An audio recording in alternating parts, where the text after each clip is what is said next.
When you have a tradition as long and, shall we say, spirited as the Catholic Church is, the greatest treasure at your disposal may be the never-ending well of fascinating and utterly useless bits of trivia.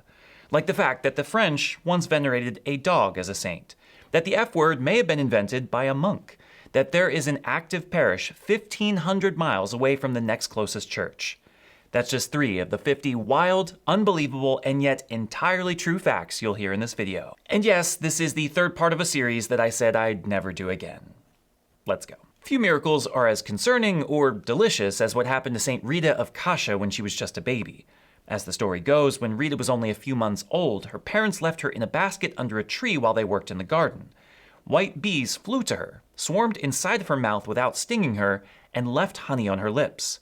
People interpreted this as a sign of her virtue before God. Speaking of buzzing creatures, a Catholic bishop once excommunicated a swarm of locusts. As strange as this may sound, it was actually not that uncommon in the Middle Ages for non-human animals to be put on trial, assigned a lawyer, and given sentences for their behavior.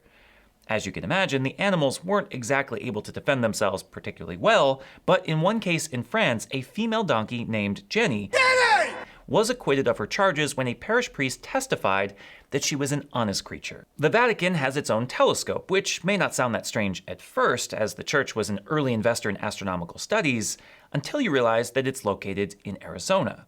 Called the Vatican Advanced Technology Telescope, usage and maintenance are shared with the University of Arizona.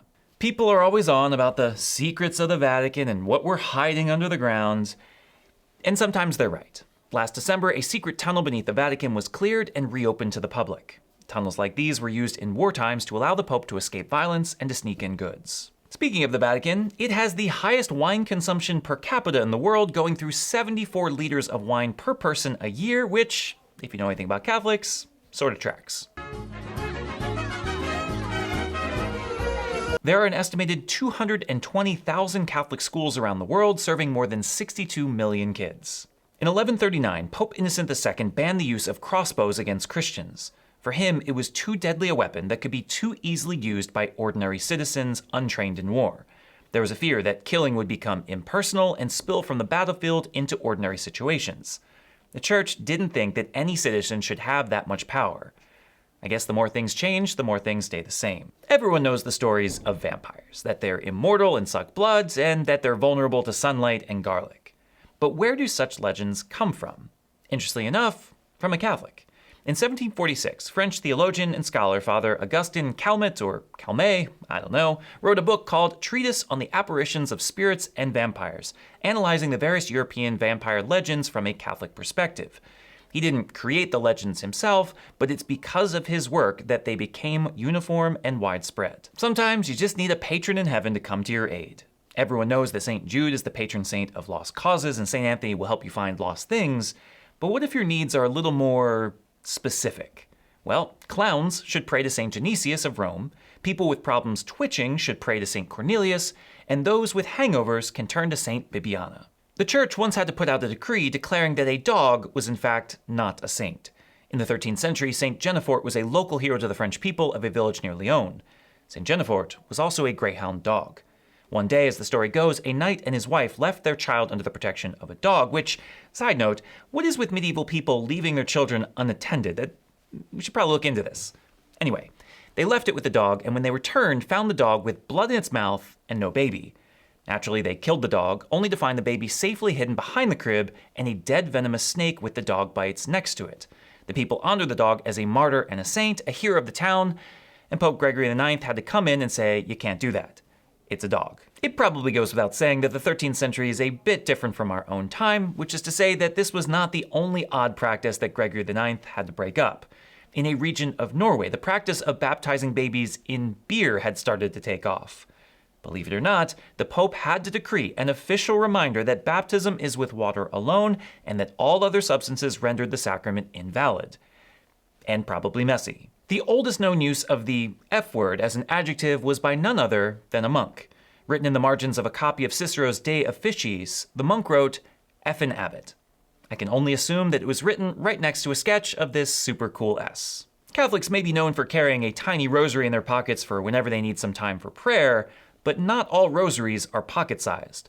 The world's largest rosary can be found in Beirut, made entirely of concrete and measuring 1,965 feet long. Each bead, if you can call it that, is 16 feet long and 11 feet wide. It's difficult to imagine how big St. Peter's Basilica really is, so let's put it in some terms that we can understand. The building's area is about 2,569 Walmart shopping carts. The dome is 233 golden retrievers stacked on top of each other, and the total volume comes to about 2,130 Olympic swimming pools of water to fill it to the brim. Popes today take on religious names when they're elected, but this was not always the case. Ignoring St. Peter, who technically had his name changed from Simon to Peter by Jesus himself, a slightly different situation, the first pope to take on a regnal name when elected was Pope John II in 533, who was originally born Mercurius, which I guess that's an improvement. The practice wasn't always uniform, though. As late as 1555, Pope Marcellus II kept his baptismal name, the last pope to do so. All members of religious orders have an acronym after their name to designate which order they're a part of: OP, SJ, OFM.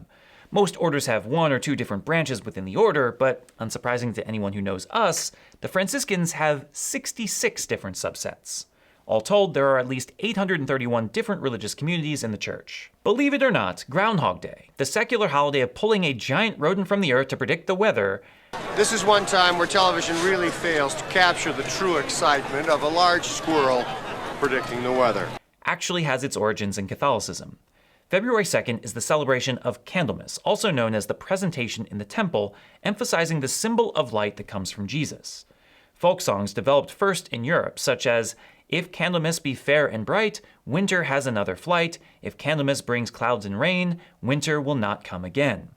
The Germans seem to be the first to have tied animals to these predictions, starting first with a badger before settling on the groundhog in Pennsylvania. While Marlon Brando plays the titular character in the movie The Godfather, the only character who is actually a godfather in a religious sense is Michael, who famously and ironically takes on this role while his men are killing other people. There are a number of situations that can make someone unfit for marriage according to canon law, from the technical, like being directly related to one's intended spouse, already being ordained a priest, and bound by a vow of chastity, to the absurd, like killing someone's spouse to free them up or kidnapping the bride. Although, interestingly enough, canon law does allow someone to marry their captor, eventually, as long as they are first released, established in a free and safe place, and then choose marriage of their own accord. There are 9 sins that incur the penalty of automatic excommunication: apostasy, heresy, schism, violating the sacred species, physically attacking the Pope, consecrating a bishop without proper authorization, directly violating the seal of confession, and procuring an abortion. At the end of many church documents from councils, you will find the Latin phrase anathema sit after various prohibitions, a term that means let him be excommunicated. And so, if you're looking for a nerdy church name for your new dog, anathema could be a fun one. For literally thousands of years, going all the way back to the Old Testament, charging interest on a loan, even at just 0.5%, was considered a capital sin. So what changed? Well, the Franciscans. In the evolving economy of the 15th century, the friars noticed that the poor had no recourse to capital other than from non-Christian banks that charged horrible amounts of interest.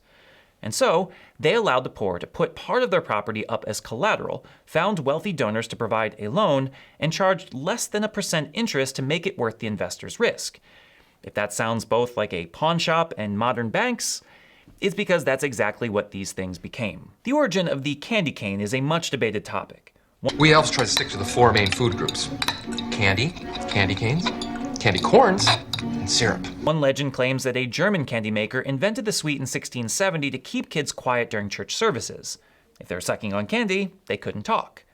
Another story suggests that it was invented as a secret witness to Jesus, hidden from persecution. The white and red symbolize Jesus' purity and bloodshed, with the shape being both a J and a shepherd's staff. In truth, neither story is backed by much evidence, and both seem to have originated long after the candy was invented. That said, there is a real Catholic connection to the candy cane. In 1919, Father Gregory Harding Keller of Albany, Georgia, helped the then famous candy company by inventing a machine that would automatically bend the candy canes, increasing production. Speaking of Christmas, the use of the letter X in place of Christ is not actually a replacement of Christ or removal of Jesus from the season, as the X is actually the Greek letter for Chi, which is a symbol for Christ, Jesus. In the Nicene Creed, Christians proclaim that they believe in the one, holy, Catholic, and Apostolic Church, but the word Catholic in this sense isn't meant to represent the Catholic Church as a formal organization, but that Christ Church is Catholic, an adjective that means universal or open to all peoples. For this reason, the Roman Missal does not capitalize the word. For many, Pope John Paul II was a rock star pope, which is why it shouldn't surprise anyone that he was actually an honorary Harlem Globetrotter. I imagine dribbling through the legs would have been a bit difficult for the Pope, but he definitely had his three-point celebration on lock. Ever feel like the Mass is the same every time you go? While it largely follows the same formula, nearly everything about each Mass is actually different from week to week, from the readings that follow a 3-year Sunday cycle, to the hymns that are nearly always new, to the prefaces, of which there are over 90, to the collect and prayer after communion, which are different every week of the year. The Eucharistic prayer may be the part of the Mass that changes the least, but there are in fact 12 different options to choose from. It may be a great honor to possess a first or second class relic of a saint, but it is strictly forbidden to buy or sell them. It's probably good to limit the market on human remains and priceless artifacts. Since the end of the Civil War, only 5 military chaplains have ever received the United States Medal of Honor. All 5 were Catholic priests. The 9th Sunday in Ordinary Time has been skipped 86% of the time since the liturgical calendar was reformed in 1970. The reason for this is complicated, but basically, Lent, Easter, Pentecost, and a host of special feasts like Corpus Christi and the Nativity of St. John the Baptist take up a chunk of Ordinary Time in the middle of the year, replacing a number of Sundays in Ordinary Time. Because the calendar rotates, it takes up different ones at different rates. The next time we'll celebrate the 9th Sunday of year C will be 2057.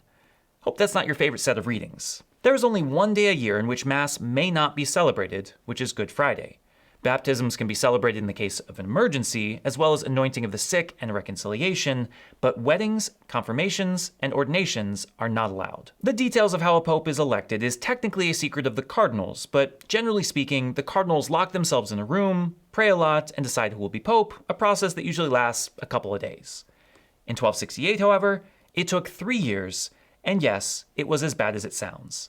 I am right, and he knows it. He could have given us food. Maybe this is one of those times when both of you just say on the count of 3, I was wrong. 1, 2, 3, never! In an attempt to break the gridlock, they were limited to just bread and water for the whole time, and the roof was even removed to expose them to the elements. 3 cardinals ended up dying, and 1 resigned. Teobaldo Visconti was eventually elected, taking the name Gregory X. One of the most important things he did during his papacy was reform the process of the conclave to prevent this from ever happening again. Not a single person in history was born, got married, or died on October 8, 1582. The reason for this is because October 8, 1582 never happened. On October 4, 1582, the Julian calendar was suppressed by the Gregorian calendar, jumping ahead 11 days to catch up. For the most part, this worked fine, except for St. Teresa of Avila, who died on October 4th. Or maybe it was October 5th by then. We don't know. Debates ensued, which is why her feast day has been celebrated on both dates 11 days apart. Even though Latin may be a dead language, it remains the official language of the Catholic Church, meaning that all documents are authoritatively written in Latin. This poses a problem for modern usage, often requiring the Church to make up Latin words to fit the text, as was the case in Pope Francis's use of the word sourpusses in his document Evangelii Gaudium. The Church went with vultu truci in its place, roughly translated as with a stern face. According to the World Population Review, there are 10 countries in the world with fewer than 1,000 Catholics. Maldives, Somalia, Tuvalu, Greenland, Western Sahara, Falkland Islands, Turkmenistan, Anguilla, Vatican City, and Djibouti. If anyone's watching for any of these countries, hello. Oh, hey brother. Because the land area of the Vatican is so small, there are technically 5.2 popes per square mile in that country. Probably the least useful metric in history, and one of the scariest things to imagine. Do you aspire to be a cephalophore? Probably not, as the term refers to a martyr that is depicted in art as carrying his or her own head. Speaking of horrible ways to die, St. Bartholomew was flayed to death, meaning that he was skinned alive. He's depicted as such in this statue found in the Cathedral of Milan. The Pope's Twitter account tweets out in 9 different languages: English, Spanish, French, Portuguese, German, Italian, Polish, Arabic, and yes, even Latin. Despite the negativity that can be found online about Pope Francis, survey after survey has shown that most American Catholics have a favorable view of the pontiff. Data like this is helpful to remind us that just because the negative voices are the loudest online doesn't mean that they're the largest. Marriage is an indissoluble covenant before God. Unless it isn't. If a baptized Catholic originally married an unbaptized person, or in rare cases, two unbaptized people get married, but now the Catholic party wants to marry a Catholic, the original marriage can be dissolved because it was never viewed as a sacramental covenant in the first place. This is called the Petrine privilege. Jesuit schools have long been known for their excellence in college basketball, dating back to Holy Cross's national championship win in 1947, despite not having their own gym on campus. They were succeeded by LaSalle in 1954, the University of San Francisco in 55 and 56, Loyola of Chicago in 1963, Marquette in 1977, and Georgetown in 1984. Although they haven't won a national championship since then, there are always at least 6 to 10 Jesuit schools competing in March Madness each year. Every bishop is consecrated by a bishop who was consecrated by a bishop before them, creating a succession all the way back to Jesus, who consecrated the apostles. This process is called apostolic succession. Because some bishops were more prolific in consecrating than others, roughly 95% of all bishops can trace their origin back to one guy in the 16th century, Scipione Rabiba. When the Pope flies, he does so on a plane called Shepherd 1. Unlike Air Force One, it is not a special plane with lots of security features, just the call sign for any plane on which the Pope flies. While many monasteries were made to be the center of economic and political life around which cities were built, others were built to be entirely inaccessible to outsiders. Such is the case for the Visovac monastery, built on an island in Croatia on the Krk River. Of course, this is nothing compared to the most remote parish on Earth, St. Joseph's Church on the island of Tristan da Cunha. Located in the South Atlantic Ocean, this community is so remote that the next closest church is 1,500 miles away. A priest visits the island once a year and consecrates enough hosts all at once, usually around 4,000. The Easter Vigil provides 7 options for Old Testament readings, requiring a minimum of 3, which must include Exodus 14. This means that there are 57 different combinations of readings possible. Popes may be referred to as the Holy Father and Vicar of Christ, but that doesn't mean that they're immune to sin, which is why there is often a papal confessor assigned to hear the Pope's confessions. How many angels can dance on the head of a needle? We don't know, because no Catholic theologian has ever actually asked this question. This laughable question was made up by Protestants to mock scholastic theologians like Duns Scotus and Thomas Aquinas, whom they believed wasted their lives asking fruitless questions. There were occasional questions about whether angels had bodies or occupied space, but nothing about a needle and nothing of significant debate. They were focused on more important things. And finally, everyone knows the story of St. Joan of Arc being wrongfully excommunicated and burned at the stake before being exonerated long after her death. But did you know that there was actually an anti-pope who became a saint? Back in the 2nd century, Hippolytus of Rome opposed Pope Callistus I and was excommunicated and exiled for declaring himself the pope. Thankfully, he reconciled with Rome before his martyrdom and spent his time trying to reconcile his followers with Rome as well. And that's it. I'm done. That's enough trivia for one lifetime. You now have, with these 2 videos, an hour's worth of useless Catholic trivia. I'm sure that's it. I'm sure there's no more trivia left. Okay, who am I kidding? I'll probably make another one of these. Let me know what your favorite piece of trivia was and what word I mispronounced terribly.